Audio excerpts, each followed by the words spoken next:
여러분, 혹시 그거 아세요? 요즘 대만이랑 중국, 일본 SNS에 이상한 병 하나가 돌고 있대요. 이름이 뭐냐면요. 부산병이에요. 증상이 좀 독특한데요. 부산 여행 갔다가 자기 나라로 돌아가는 비행기 안에서부터 시작이 된대요. 아, 벌써 부산이 그립다 하면서요. 그러다가 집에 도착해서 사진 정리하다가 또 도진다는 거예요. 어떤 대만 관광객분은 SNS에 이렇게 적으셨더라고요.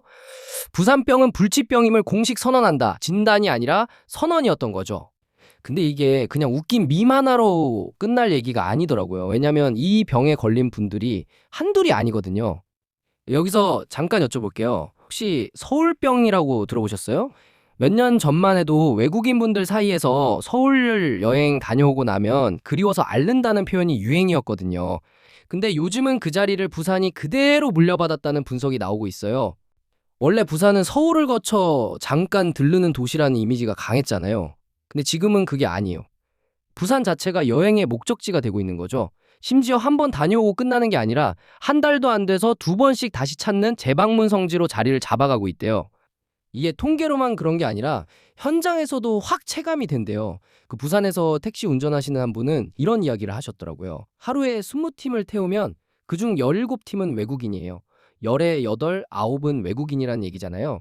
예전 같으면 상상하기 힘든 풍경이었을 텐데 요즘은 그게 그냥 부산의 일상이 됐다는 거예요. 실제로 대만은 2024년부터 지금까지 부산을 찾는 외국인 관광객 국적 순위에서 계속 1위 자리를 지키고 있는데요. 이런 반복 방문객들이 그 뒤를 든든히 받쳐주고 있는 거죠. 아니, 서울 두고 굳이 왜 지방 항구 도시를 가지? 싶으실 수도 있어요. 사실 저도 처음엔 그렇게 생각했거든요. 근데 인스타그램이나 X 같은 SNS를 들여다보면 부산이 그리워요. 또 가고 싶어요. 두 번째 방문인데 아직 가볼 곳이 남아있다는 반응들이 계속 올라오더라고요. 이런 걸 하나둘 보다 보니까 저도 숫자를 한번 확인해 봐야겠다는 생각이 들었어요. 올해 1분기, 그러니까 딱 석 달 만에 부산을 찾은 외국인 관광객이 102만 3,946명이었어요. 2014년부터 통계를 내기 시작한 이후로 100만 명을 이렇게 빨리 넘긴 적이 없었대요. 작년에 세웠던 최단 기록을 또 한 달이나 앞당긴 거예요. 국가별로 보면 대만이 20만 명 넘게 오셔서 1위였고요. 중국이 그 다음, 일본이 3위였어요. 근데 이 상위 세 나라 말고도 눈여겨볼 부분이 있어요. 필리핀에서 3만 7천 명, 홍콩에서 2만 9천 명, 인도네시아에서도 2만 명 넘게 오셨거든요.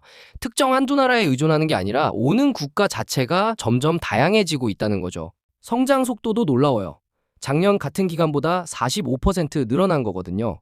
전국 평균 외국인 관광객 증가율이 21%인데 부산은 그 2배 속도로 뛰고 있는 셈이에요. 게다가 이게 1분기로 끝난 게 아니라 1월부터 5월까지 누적으로 보면 벌써 193만 명을 넘어섰대요. 돈도 같이 늘었어요. 1분기 외국인 지출액이 2,355억 원인데 전년보다 26% 넘게 늘었거든요. 5월 한 달만 놓고 보면 부산의 외국인 관광 지출액이 1,322억 원이었는데 이게 전국에서 서울 다음으로 많은 액수였대요. 지방 도시가 소비 규모로는 전국 2위를 찍은 거예요. 그러니까 사람만 많이 온 게 아니라 지갑도 같이 열리고 있다는 얘기가 되는 거죠. 이게 하루아침에 생긴 흐름도 아니에요. 지난해 한 해 동안 부산을 찾은 외국인 관광객만 해도 364만 명이 넘었는데 전년보다 24%나 늘면서 통계 집계 이래 처음으로 300만 명 벽을 넘었대요. 그러니까 작년에 큰 파도가 한번 밀려왔고 올해는 그 파도가 더 빨리, 더 세게 밀려오고 있는 셈이에요. 그런데 말이에요. 여기서 궁금한 점이 하나 생기지 않으세요? 사람이 많이 온다고 해서 무조건 좋은 여행지는 아니잖아요. 가서 실망하고 다시는 안 오는 도시들도 많으니까요. 관광객 수가 아무리 늘어도 정작 만족도 조사를 해보면 초라한 결과가 나오는 도시들도 적지 않거든요. 근데 부산은 그것마저 이겨냈더라고요. 한 여행 리서치 기관에서 중국인 관광객분들이 남긴 여행 후기 데이터를 꼼꼼하게 분석했는데요. 중국 SNS 샤오 홍슈 게시물과 시트립 후기를 합쳐서 3만 건 가까이 훑어봤대요. 그렇게 부산과 서울, 도쿄, 오사카, 싱가포르, 방콕 같은 아시아 8개 주요 도시를 놓고 만족도를 재봤어요. 그 결과 부산이 5점 만점에 4.723점으로 1위를 차지했어요. 싱가포르, 도쿄, 오사카가 그 뒤를 이었고 서울은 아쉽게도 5위에 그쳤어요. 서울이 5위라니 조금 의외지 않으세요? 더 재밌는 건 부산은 엔터테인먼트 항목에서도 4.743점으로 따로 1위를 했다는 거예요. 그런데 부산의 관광지 개수는 서울의 절반 정도밖에 안 됐대요. 자원의 양이 부족한데도 만족도는 압도적으로 높았다는 거죠. 연구를 진행한 교수님은 이런 이야기를 하셨더라고요. 관광의 경쟁력이라는 건 자원을 얼마나 많이 갖고 있느냐가 아니라 그 자원을 여행자의 기억 속에 어떻게 각인시키느냐에 달려 있다고요. 실제로 이번 조사에서 부산은 관광지 수가 24개, 리뷰 수는 1,492건으로 서울이나 도쿄, 싱가포르에 비하면 데이터 규모 자체가 훨씬 작았대요. 그런데도 종합 만족도에서 1등을 했다는 거니까 규모보다 밀도로 이긴 셈이죠. 왜 이런 결과가 나왔냐면요. 서울은 쇼핑이랑 면세점 위주로 언급이 많았는데 정작 만족도는 상대적으로 낮았대요. 반대로 부산은 바다와 야경, 음식이 자연스럽게 하나로 이어져서 완결된 경험으로 남는다는 거예요. 실제로 자연경관 얘기가 제일 많이 나왔고 그 다음이 음식, 그 다음이 쇼핑 순이었다고 해요. 근데 이 만족도라는 게 그냥 부산이 예뻐서 나온 결과는 아니더라고요.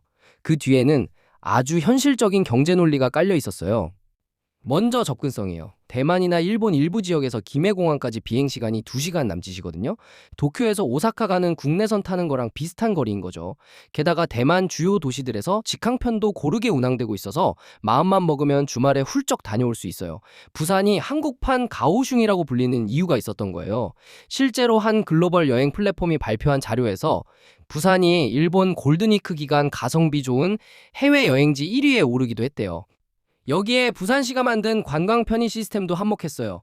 교통이랑 관광, 할인 혜택을 한 번에 묶은 통합 패스가 있는데 이용자 만족도가 97%나 됐대요.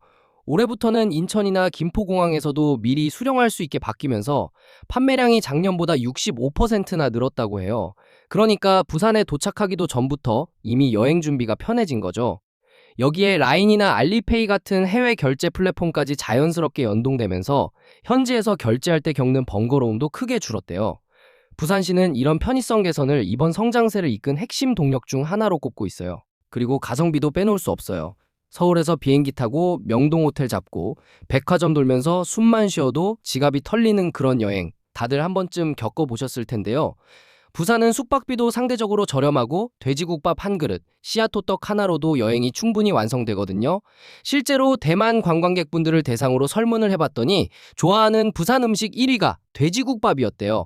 바닷바람 맞으면서 밀면 한 그릇 딱 비우면 그걸로 만족스러운 하루가 되는 거예요. 비싼 티켓 끊고 겨우 사진 몇 장 건지는 빛 좋은 게살구 패키지랑은 확실히 결이 다른 얘기죠.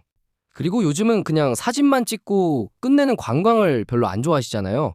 부산이 바로 이 지점을 잘 파고들었더라고요. 블루라인 파크 해변 열차, 요트 투어, 스카이라인 루지처럼 직접 해보는 콘텐츠들이 눈에 띄게 늘었어요. 바다가 이제 보는 자연에서 즐기는 자연으로 바뀐 거죠. 특히 해변 열차는 샤오웅슈에서 바다를 달리는 기차라고 소문이 나면서 입소문을 제대로 탔대요. 크루즈 관광도 한몫하고 있어요. 얼마 전엔 17만 톤급 크루즈 한 척이 중국 상하이에서 출발해서 부산항으로 들어왔는데 거기서 내린 관광객만 4,800명이 넘었대요. 그중 3,500명은 단체로 관광버스에 나눠 타고 절이랑 백화점, 면세점을 둘러봤다고 하더라고요. 배 한 척이 들어올 때마다 도시 하나가 통째로 들썩이는 셈이에요. 이게 그냥 인기로만 끝나는 게 아니라 매출로 바로 이어지고 있어요. 신세계 센텀시티점은 올해 상반기 외국인 매출이 작년보다 230% 늘었대요. 2배도 아니고 3배 넘게 뛴 거예요. 롯데백화점 부산 본점도 150%, 롯데몰 동부산점은 170% 늘었고요. 특히 부산에서 대형 콘서트가 열렸던 달에는 이 두 곳의 외국인 매출이 작년 같은 달보다 220에서 250%까지 뛰었대요.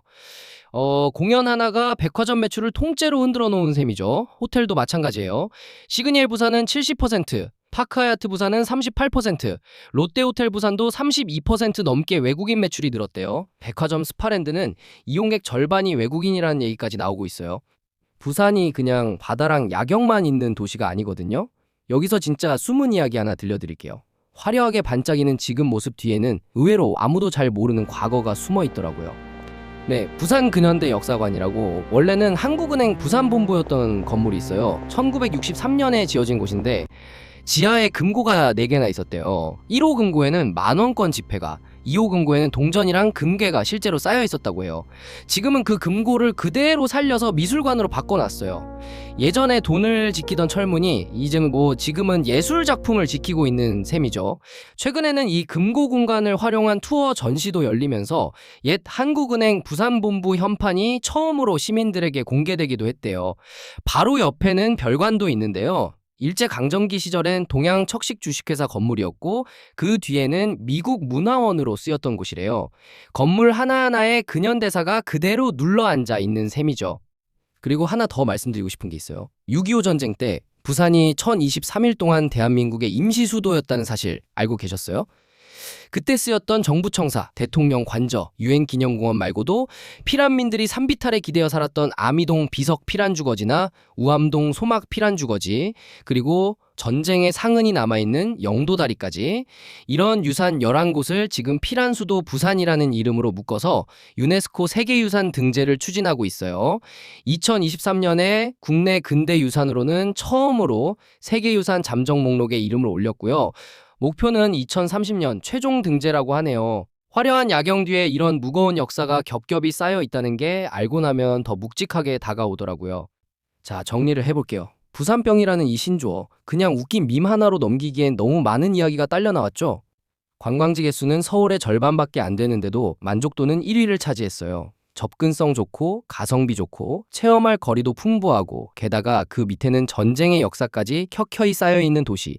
이게 그냥 우연히 뜬 게 아니라 나름의 이유가 있어서 뜬 거였더라고요.